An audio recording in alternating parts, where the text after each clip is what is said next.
Привет, дружище-пережище, с тобой снова Дед Хелл, чутка художник, чутка аниматор, чутка кальмар.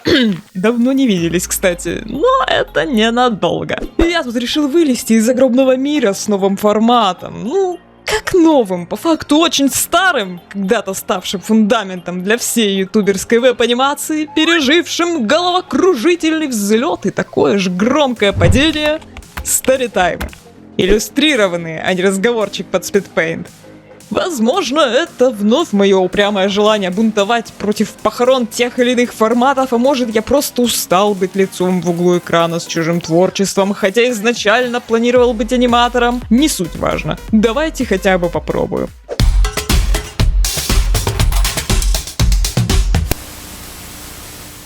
Все началось несколько лет назад. Дед Хелл сам по себе всегда был достаточно активным человеком. Любил ходить по гостям, любил общаться с кучей людей, сидеть в чатиках, всех подбадривать и вдохновлять, хитро и не всегда честно выкручиваться из передряг, добиваться своего, а иногда даже быть немного угрожающим. Он чувствовал себя сгустком энергии. Депрессии в 0 лет для слабаков, которые не могут взять себя в руки и хотят внимания, думал сей излишне самоуверенный человек, снисходительно глядя на остальных. Так длилось много-много лет. Так много, что из юного деда дед успел вырасти в деда стареющего. По этой причине, а может даже из вредности, он и прошляпил развитие депрессии у себя самого, до последнего считая, что все вполне терпимо. Начиналось оно и правда не очень заметно. Время от времени деду словил себя на мысли, что все вокруг думают о будущем или живут настоящим, вспоминая былое как просто хорошие деньки. Люди, которых он знал, словно постоянно двигались вперед, куда-то уезжали, строили планы, пробовали новое. Сам Хелл же как будто оставался в одной и той же точке на таймлайне, практически все время погружаясь в ностальгию. В будущем виделось все меньше и меньше чего-то интересного и привлекательного, а воспоминания о прошлом, наоборот, казались обжигающе яркими и важными. Они окутывали чувствительный разум деда, словно тягучий янтарь, застывая вокруг и закупоривая в непробиваемой капсуле времени. Как-то в раннем детстве папа не мог никак успокоить деда, который весь вечер рыдал, раздавленный осознанием того, что закат, прямо сейчас багровеющий за окном, заканчивается, уступая место ночной темноте. Никто из родителей не мог понять, от чего тот плачет. Они то злились, то сочувствовали, им было невдомек, что крохотный Хелл лет 5 прямо сейчас переживает свой первый экзистенциальный кризис. От внезапного осознания, что этот закат больше никогда не повторится. Будут другие, новые, но именно этот сейчас безвозвратно исчезнет и никогда не вернется. Никогда. Меня всегда пугало до усрачки это слово, оно реально жуткое. Потом пришли мысли о конечности существования не только деда и его близких, но и планеты Земля от расширения Солнца через 1,5 миллиарда лет и даже всей Вселенной, беспощадно стремящейся к полной энтропии, что делало бессмысленным и какие-либо мечты, и отношения с людьми, и прочитанные книги, и долгожданные фильмы, и даже этот старитайм, как и весь канал в целом. Все вокруг теряло хоть какое-либо значение, а ближе к своим 30 Хеллоис потерялся в состоянии беспомощной обреченности, как упавший в грязную лужу комарик без крылышек, как второй носок, завалившийся за диван в гостях. Взрослая жизнь становилась только хуже, а несчастный дедус все сильнее вываливался из нее, замыкаясь внутри себя. Он еще пытался веселиться с оставшимися друзьями, даже продолжал работать над дримофренией, любил своего хорька Маргошу. Трудно было заметить, как изнутри его все сильнее разъедало мучительное опустошение, образовывая дыры, которые было невозможно ничем забить. Череда новых болезненных ссор и расставаний, полный ахтунг от происходящего последние несколько лет в мире, тяжелая болезнь хорька, скорый отъезд оставшихся невероятно важных для деда людей, к которым он был совсем не готов. И вот наш адский пирожок практически перестал общаться с друзьями, совершил побег из многих своих соцсетей и чатов, стыдливо кроя себя матами за потакание собственной слабости, но сделать с этим ничего не мог. Отрицать очевидное становилось все сложнее. Но бедолага Хелл все равно старательно отмахивался от этих мыслей. Он повторял себе: И я ведь не такой, и я не могу болеть этой ерундой. Я сильный и волевой человек. Я не могу. Потом, после затяжной мучительной болезни, доведшей деда, как любящего хозяина, до галлюцинации полного изнеможения, о чем я сделаю старитайм чуть позже, покинула этот мир Марго. А потом состоялся вынужденный тяжелый переезд в другой дом. Такой удар Хелл пережить уже не смог. Он стал последней каплей, прокинувший нахрен чашу самообладания, раздолбав ее к хренам собачьим, растоптав, расколов, швырнув с громким лязгом о стену и разбив стекла. Стекла его представления о себе и его психике. Хелл сломался целиком и окончательно. Он превратился в грязную половую тряпку, лежащую комком под ванной, в жалкий комочек, застрявший в пупке твоего отца после тяжелого дня на работе.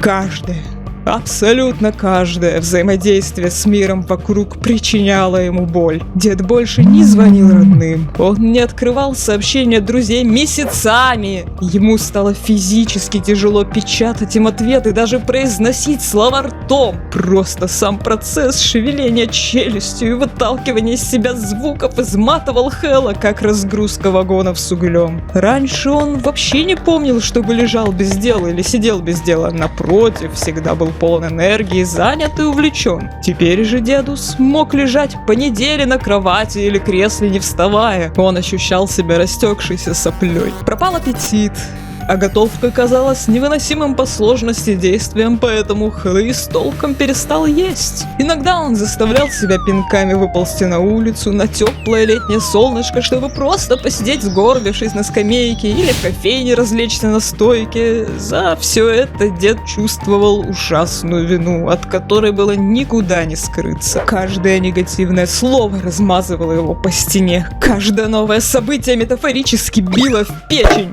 Бессонница просто издевалась. Поднялась патологическая иррациональная тревога. Хэллу казалось, что вот-вот произойдет что-то ужасное. Он стал дрожать от каждого звука и хвататься за сердце от любого, даже малейшего намека на конфликт. Он боялся выйти из дома вечером, боялся, что кто-то залезет на балкон ночью, боялся соседей по подъезду, боялся супермаркетов и звонков. То и дело бедолаге чудилось, что он скоро умрет или умрут его все близкие, а по ту сторону экрана тысячи фанатов вопрошали: когда уже будет видео? Ты там не сдох? Где новая серия? Фандом что, мертв? Дед не мог им даже ответить толком, а все ответы звучали как жалкие оправдания. От мысли о камере тошнило.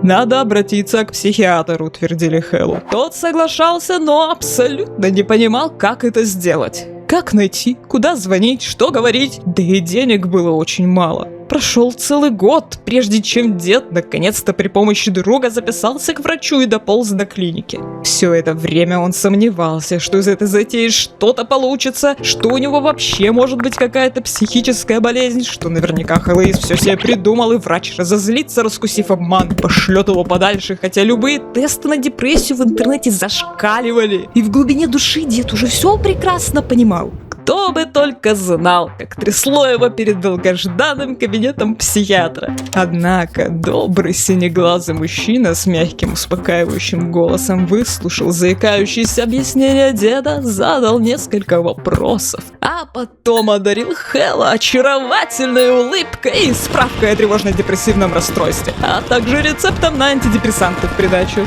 Наконец-то ваш покорный слуга стал сертифицированным дед-инсайдом со справкой. Антидепрессант, который мне выписали, это сертралин. Он является селективным ингибитором обратного захвата серотонина, то есть не дает моему собственному серотонину быстро всосаться обратно. А это один из ключевых нейромедиаторов, отвечающий за передачу энергии во всем теле, за регуляцию настроения, за подавление тревожности. Хэлл знал, что у антидепрессантов обычно много побочек. Не шучу, у сертралина их целый свиток. Но раз уж решение лечиться принято, значит надо пить. После приема таблетки Хэллоуис пару часов не чувствовал ничего вообще. Он опасливо прислушивался к своим ощущениям, но тело по-прежнему казалось угрюмым неподъемным кирпичом. Однако, часа через 2,5, как только наш горе-пациент попытался сесть работать, что-то начало происходить. Что ж, первая же доза препарата дедулю очень удивила. Даже не знаю, как корректно описать этот день, но он был похож на безумный сон или наваждение. В какой-то момент резко пропала усталость и тяжесть. В голове исчез давящий гул, словно кто-то открыл в черепушечке форточку. Дед в недоумении встал из-за стола и станцевал на повторе 3 раза одну и ту же песню, прыгая по всей комнате. Тело казалось легким и прытким, как мяч-попрыгунчик. Хэл накинул на себя плащ и выбежал на улицу. Не понимая ничего, он помчался, куда глаза глядят, открыв рот и хлопая широкими блестящими глазищами. Хотелось просто бежать и прыгать, прыгать и бежать. Мир вокруг внезапно перестал быть блеклым. Напротив, он резко налился яркими красками. Каждый звук и каждый оттенок казались такими острыми и осязаемыми, а улицы и прохожие максимально прекрасными, восхитительными. И дед бегал по району полдня, улыбаясь до ушей, как экзальтированный дурачок. Руки тряслись, немного мутило, но это все терялось за тем потоком бурлящей энергии и счастья, который захлестнул его изнутри. Но наступила ночь, и он внезапно проснулся от четкого уверенного ощущения, что умирает. Вот просто берет и умирает. Прямо сейчас. Дедусу было максимально хреново физически. В глазах темнело, голову сжимало и кружило, дыхание казалось неподконтрольным. Бросало то в жар, то в холод, и все тело сильно колотилось. Он в панике принялся негнущимися пальцами перебирать инструкцию к антидепрессантам, писать друзьям, пытаясь понять, сумеет ли пережить эту ночь и вновь увидеть солнышко. Честно говорю, до сих пор не понимаю, что произошло, но, видимо, то была расплата за безумную эйфорию и слишком большую для первого раза дозировку препарата. Офигевший от непредвиденных изменений организм решил подарить мне гипертонический криз, продолжавшийся несколько дней, и мощнейшую паническую атаку. Но дальше подобного экшена уже не происходило, к счастью. Выждав недельку, пока давление устаканится, Хлоис начал заново с меньших доз сертралина и... Конечно, злосчастного адского кальмара еще иногда морозило, или он нервно растирал себя руками, или пропадал аппетит, но сесть на препарат получилось. Более того, он подошел идеально, что большая редкость с первого раза, честно говоря. Какая в этом видео будет мораль? Вот уже 3-й месяц я живу на антидепрессантах, и хочу вам максимально честно признаться, что это было лучшее решение в моей жизни. Страшно подумать, что каких-то полгода назад я даже поверить не мог, что мне может быть так нормально. Что я снова буду улыбаться, и даже не улыбкой умирающего работника крематория. Что я смогу мыть посуду и готовить себе еду, не лежа потом на диване без сил. Что я вновь начну вливаться в социум и отвечать людям.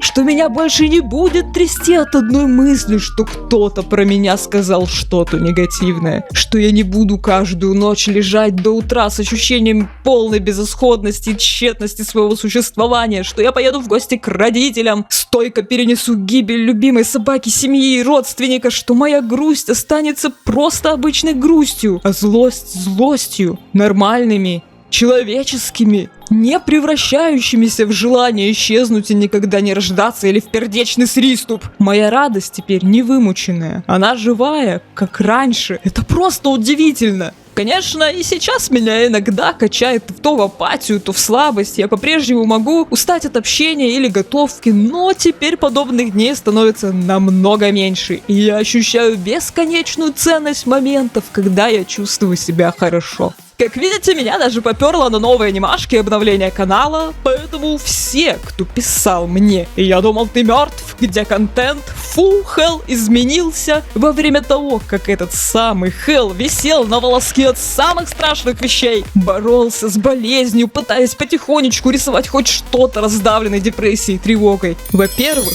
хоть раз задумайтесь, что ваши слова сказаны от скуки или обиды на человека на другом конце интернета за то, что он недостаточно старается вас развлечь и выполнить ваши хотелки, могут причинить так много настоящей боли и даже стать триггером для чего-то непоправимого. А во-вторых, выкусите! Дед вообще-то андед. А значит, даже когда он мертв, он чертовски жив, жил и будет жить дальше. Спасибо всем, кто выслушал эту маленькую исповедь. Спасибо, что вы до сих пор со мной. Особое спасибо этим чудесным меценатам. Особенно ежице, красавчику-андроиду, Алексу Лексу, нацису франкмасонскому и Эсмонду. Долгих прощаний не будет, я пока еще достаточно быстро устаю. С вами был Дед Хлоис. Чутко художник, чутко аниматор, чутко критик, чутко черти знает кто еще. Пока.